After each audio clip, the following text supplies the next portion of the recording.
Untuk lebih lengkapnya terkait dengan rencana Deddy Mulyadi mengirim siswa ke barak militer, kita akan berdiskusi dengan Komisioner KPAI Jasra Putra. Selamat malam Pak Jasra. Selamat malam, Mbak Nitya. Pak Selamat Jasra, malam. saya ingin dengar komentar KPAI ya. Apakah ini langkah tepat untuk alasannya supaya para siswa yang terlibat tawuran geng motor ini jadi disiplin? Sudah konsultasi dengan KPAI? Ya, pertama kan kita kan baru mendengar ya pernyataan tersebut dari Pak Gubernur Jawa Barat ya terkait anak-anak yang bermasalah atau anak yang memerlukan perlindungan khusus dilakukan pembinaan melalui pendekatan militer gitu ya.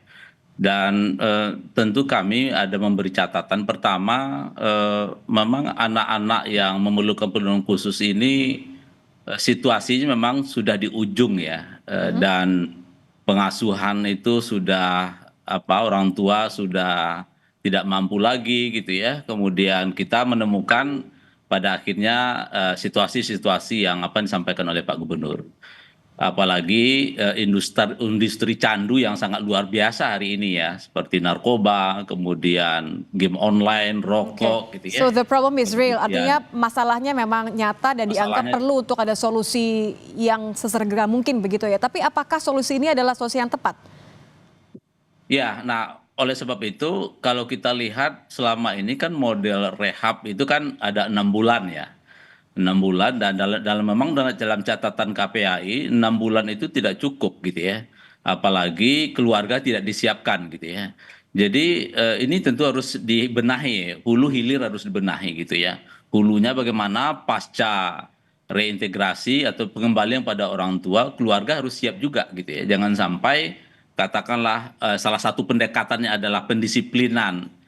Ya, saya melihat komentarnya Pak Deddy ini kan pendekatan lebih komprehensif, ada pendekatan psikologi, ada pendekatan kedisiplinan melalui militer dan Pelatihan sebagainya, tapi militer. itu tidak cukup gitu ya. Dan harus juga diperhatikan soal pendidikannya juga gitu ya, jangan sampai anak-anak kita dengan situasi itu hak-hak lainnya terabaikan. Nah, oleh sebab itu saya kira ini harus dilihat lebih utuh ya problemnya, dan termasuk juga tadi keluarga harus disiapkan juga gitu ya.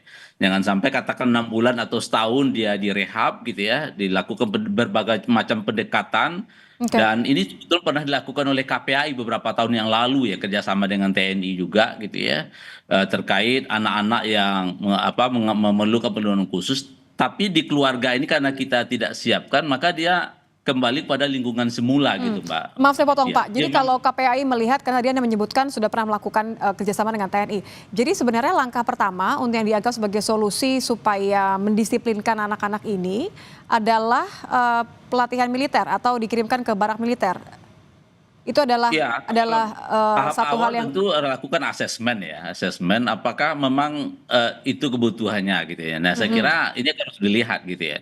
kategori Kalau apa Pak sekiranya yang ada memang kira-kira lembaga, membutuhkan pelatihan militer terlebih dahulu? ya saya kira tidak arahnya ke sana, Mbak Nitya. Jadi karena kan masing-masing anak-anak ini kan berbeda problem gitu ya. Jadi saya kira kan pendekatan pendisiplin militer itu kan hanya satu metode. Jadi banyak metode lain yang selama ini sudah kita lakukan, pemerintah daerah sudah melakukan gitu ya.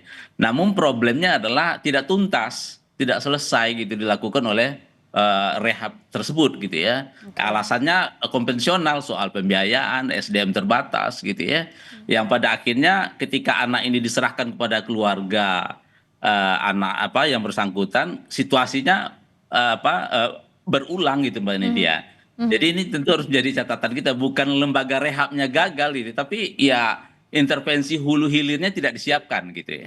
Jadi pada akhirnya kita tidak melihat bagaimana problem anak itu sesungguhnya gitu ya, karena kita hanya parsial saja menyelesaikannya gitu. Kalau skema terbaik bagaimana ya Pak Jasra? Kan kalau kita lihat tadi minimal 6 bulan, mungkin sampai setahun, Pak Deddy mengatakan seperti itu.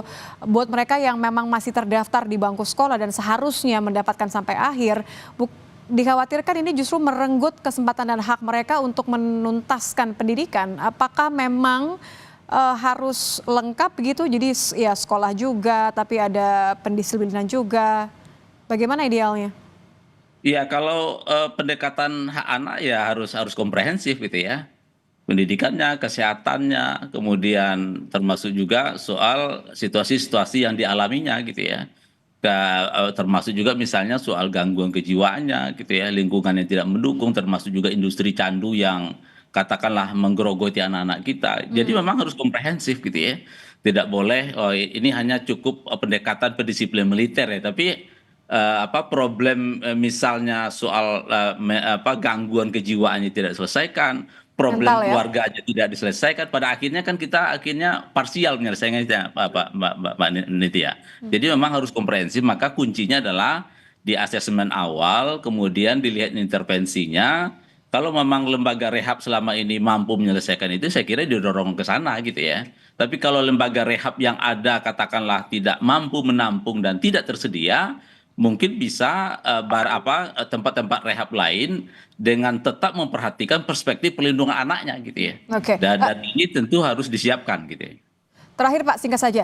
Tapi berarti ini hanya bisa diwujudkan kalau mendapatkan izin dari orang tua atau wali ya? Atau sebenarnya menurut Anda negara punya hak untuk mengambil alih? Singkat saja. Iya, hak anak itu kan harus dekat dengan keluarga. Jadi tidak boleh satupun memutus ya kedekatan anak ini dengan keluarga, termasuk tembok penjara pun gitu ya. Nah, oleh sebab itu tetap minta izin dengan wali, kemudian menyampaikan hasil asesmen anak ini kayaknya butuh pendekatan-pendekatan rehab lainnya, sehingga dukungan itu